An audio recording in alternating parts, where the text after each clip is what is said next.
परिचय। आंकड़ा क्या है? ऐसे तथ्यों या सूचनाओं का समुच्चय जिनसे निष्कर्ष प्राप्त किया जा सकता हो, आंकड़ा कहलाता है। डेटा, डेटम का बहुवचन है। संख्यात्मक आंकड़ा हमें अगली कार्यवाही हेतु आंकड़ों को वर्गीकृत और विश्लेषित करने में सहायता करता है। आंकड़ा तथ्यों का संग्रह है। ऐसे आंकड़े जो मूल रूप से संग्रहित नहीं किए गए हैं लेकिन प्रकाशित या अप्रकाशित स्रोत से प्राप्त किए गए हैं, द्वितीयक आंकड़े कहलाते हैं। उद्देश्य।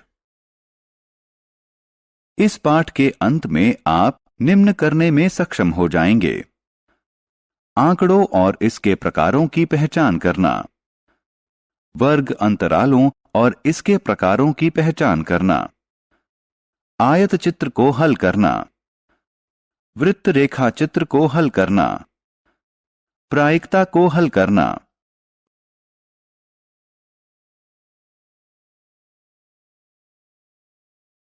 चित्र आलेख।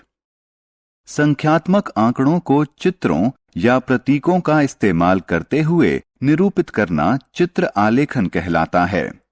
चित्र आलेखों को पढ़ना भारी आंकड़ों को व्यक्त करना तो आसान है, लेकिन इनके माध्यम से सही मान नहीं व्यक्त किया जा सकता।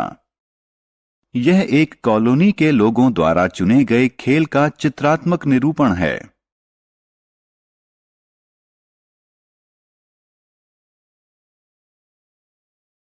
स्तंभ आलेख।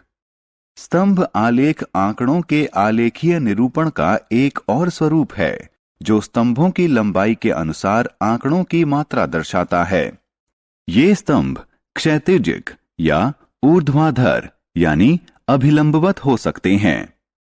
यह स्तंभ आलेख विभिन्न पशुओं की आयु निरूपित करता है। इस स्तंभ आलेख से हम पशुओं की आयु प्राप्त कर सकते हैं।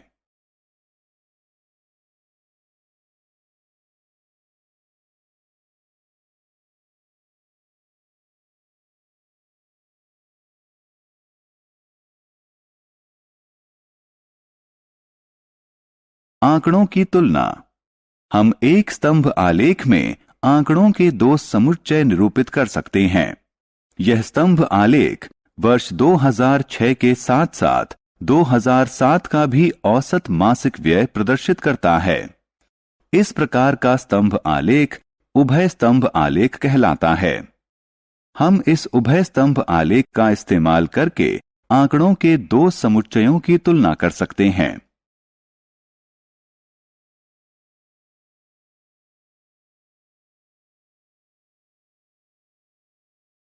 बारंबारता बंटन। आंकड़ों के प्रकार। कच्चे या अपरिष्कृत आंकड़े। कच्चे या अपरिष्कृत आंकड़े प्रारंभिक प्रेक्षणों का संग्रहण होते हैं जो अव्यवस्थित होता है। इस प्रकार की सूचना हम सर्वेक्षण के दौरान प्राप्त करते हैं। इसे दो प्रकार से वर्गीकृत किया जा सकता है: 1. असतत आंकड़े। 2. सतत आंकड़े। असतत आंकड़े। इस प्रकार के आंकड़े बहुत शुद्ध रूप से पूर्ण संख्याओं में मापे जा सकते हैं। किसी परिवार में बच्चों की संख्या और जूतों के आमाप असतत आंकड़ों के उदाहरण हैं। सतत आंकड़े। इस प्रकार के आंकड़ों में दो पूर्णांकों के मध्य का कोई भी मान हो सकता है, अर्थात इन्हें पूर्ण रूप से सही नहीं मापा जा सकता। इनमें कुछ ना कुछ त्रुटि सदैव होगी। किसी कक्षा के छात्रों का भार व किसी नगर का तापमान सतत आंकड़ों के उदाहरण हैं।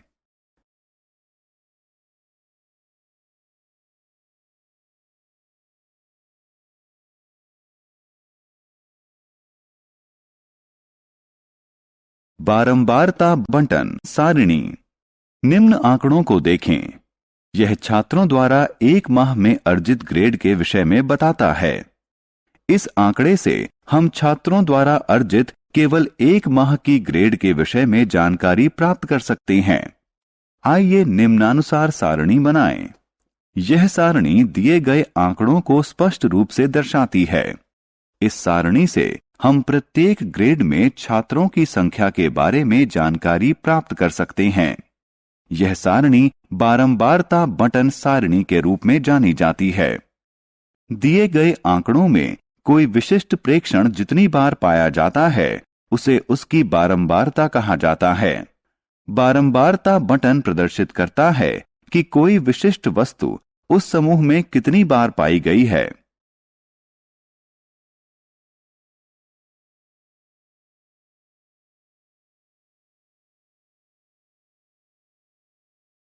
वर्ग अंतरालों के इस्तेमाल वाली बारंबारता बटन सारणी।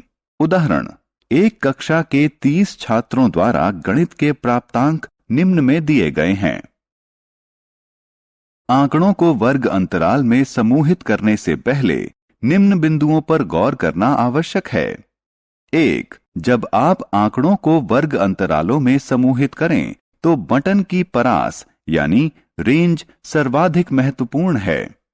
उच्चतम व न्यूनतम प्रेक्षणों का अंतर ज्ञात करें। उच्चतम मान बराबर 98, न्यूनतम मान बराबर 3, रेंज बराबर 95। 2. वर्ग अंतरालों की संख्या अत्यधिक नहीं होनी चाहिए और बहुत कम भी नहीं होनी चाहिए।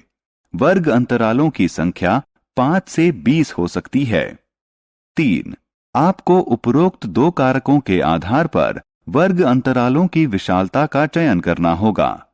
आपको यह विशालता चुनते समय बहुत सावधानी बरतनी होगी। यह इतनी विशाल नहीं होनी चाहिए कि आंकड़ा महत्वहीन हो जाए और इतना छोटा भी नहीं होना चाहिए कि अंतरालों की संख्या अत्यधिक हो जाए। अंतराल का अनुकूलतम आमाप केवल आप ही निर्धारित कर सकते हैं। 1. वर्ग अंतराल के बाईं ओर की संख्या वर्ग की निम्न सीमा कहलाती है और दाईं ओर की संख्या वर्ग की उच्च सीमा कहलाती है। 2. दो सीमाओं के मध्य अंतर अंतराल की विशालता या वर्ग आमाप होता है। 3. प्रत्येक वर्ग अंतराल के मध्य का मान इसका वर्ग चिन्ह कहलाता है। इसे निम्न व उच्च वर्ग सीमाओं को जोड़कर उसके योग को 2 से भाग देकर प्राप्त किया जा सकता है। उदाहरण के लिए मान लें कि अंतराल 20 से 40 है। अंतराल की निम्न सीमा 20, अंतराल की उच्च सीमा बराबर 40।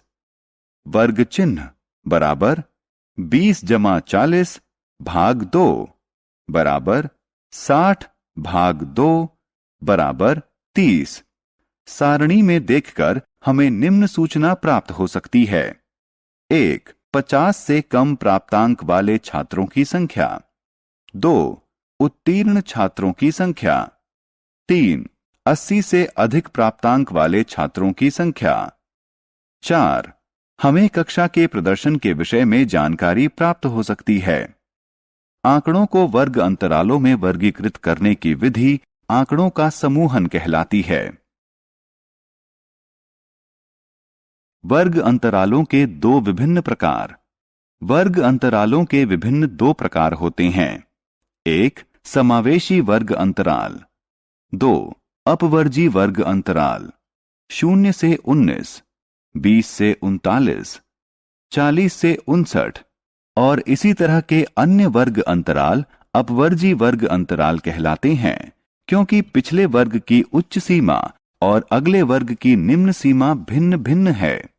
इस प्रकार का वर्ग अंतराल केवल असतत आंकड़ों के लिए ही उपयोगी होता है। समावेशी वर्ग अंतरालों में पिछले वर्ग की उच्च सीमा अगले वर्ग की निम्न सीमा के बराबर होती है। उदाहरण के लिए 0 से 20, 20 से 40, 40 से 60 इत्यादि।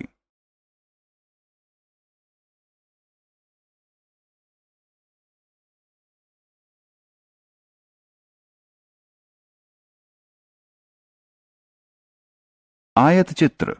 आयत चित्र सतत चर के बारंबारता बटन का आलेखीय निरूपण है।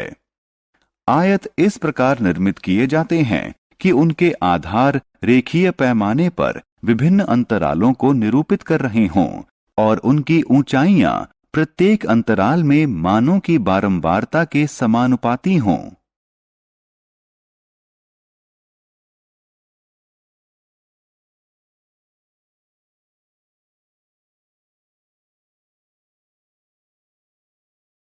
बारंबारता सारणी। उदाहरण, निम्न में बारंबारता सारणी और उससे संबंधित आयत चित्र दिया गया है, जिसमें एक कारखाने के कर्मचारियों की संख्या उनके वेतन के आधार पर दर्शाई गई है। समाधान, बारंबारता सारणी में कारखाने के 100 कर्मचारी उनकी आय स्तर के अनुसार दर्शाए गए हैं। यदि आप उपरोक्त आयत चित्र को ध्यान से देखें तो आप पाएंगे कि एक आयत चित्र स्तंभ आलेख जैसा दिखता है, लेकिन उसमें एक स्तंभ और दूसरे स्तंभ के मध्य कोई रिक्त स्थान नहीं है। 2. आयत चित्र का एक शीर्षक है। 3. एक्स अक्ष पर समूहित आंकड़े के वर्ग अंतराल दर्शाए गए हैं। बटन में जो भी दर्शाया गया है उसे नीचे लिखा भी गया है। 4. वाई अक्ष पर प्रत्येक वर्ग अंतराल के लिए बारंबारताएं दर्शाई गई हैं। 5. दोनों अक्षों पर उपयुक्त पैमाने लिए गए हैं। 6. निर्मित आयतों की ऊंचाइयां उनके वर्गों की बारंबारता के समानुपाती हैं।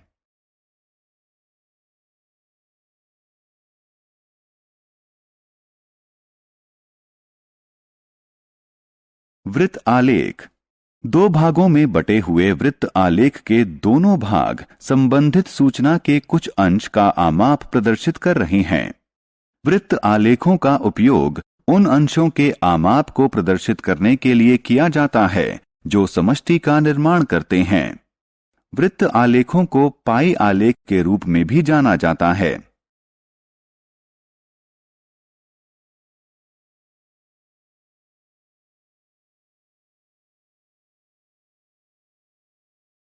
उदाहरण 1. एक स्कूल के छात्रों के पसंदीदा रंग निम्न सारणी में दिए गए हैं। इनको वृत्त आलेख में निरूपित करने से पहले हमें निम्न कदम उठाने होंगे। 1. समष्टि अंशों को ज्ञात करना। 2. समूहों की संख्या की गणना करना। 3. ज्ञात करना कि प्रत्येक समूह के किस भिन्न में समष्टि है। 4. केंद्रीय कोण ज्ञात करना और उसी के अनुसार आलेख बनाना। हल, छात्रों की कुल संख्या बराबर 200, समूहों की संख्या बराबर 5। लाल रंग पसंद करने वाले छात्रों का भिन्न 37 भाग 200। केंद्रीय कोण 37 भाग 200 गुणा 360 डिग्री बराबर 66.60। हरा रंग पसंद करने वाले छात्रों का भिन्न 26 भाग 200। केंद्रीय कोण 26 भाग 200 गुणा 360 डिग्री बराबर 46.80। नीला रंग पसंद करने वाले छात्रों का भिन्न बराबर 30 भाग 200। केंद्रीय कोण 30 भाग 200 गुणा 360 डिग्री बराबर 54। पीला रंग पसंद करने वाले छात्रों का भिन्न 39 भाग 200। केंद्रीय कोण 39 भाग 200 गुणा 360 डिग्री बराबर 70.20। गुलाबी रंग पसंद करने वाले छात्रों का भिन्न बराबर 68 भाग 200।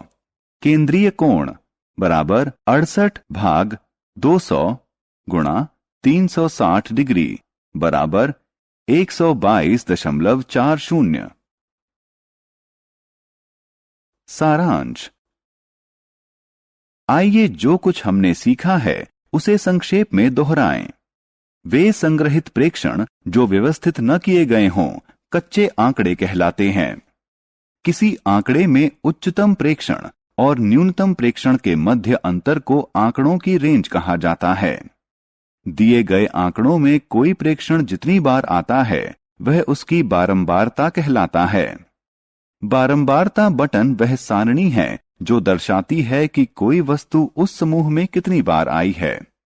जब प्रेक्षणों की संख्या अत्यधिक हो तो आंकड़ों को सरल वर्ग अंतरालों में समूहित किया जाता है। उच्च और निम्न वर्ग सीमा के मध्य अंतर को वर्ग आमाप कहा जाता है। वर्ग अंतराल का मध्यमान वर्ग चिन्ह कहलाता है। वर्ग अंतराल संग्रहित आंकड़ों के प्रकार पर निर्भर करते हुए या तो समावेशी वर्ग अंतराल हो सकते हैं या अपवर्जी वर्ग अंतराल हो सकते हैं। आयत चित्र समूहित आंकड़ों का आलेखीय निरूपण होता है। यह आधार के रूप में वर्ग अंतरालों के आयतों और ऊंचाइयों के रूप में संबंधित बारंबारताओं से बना होता है।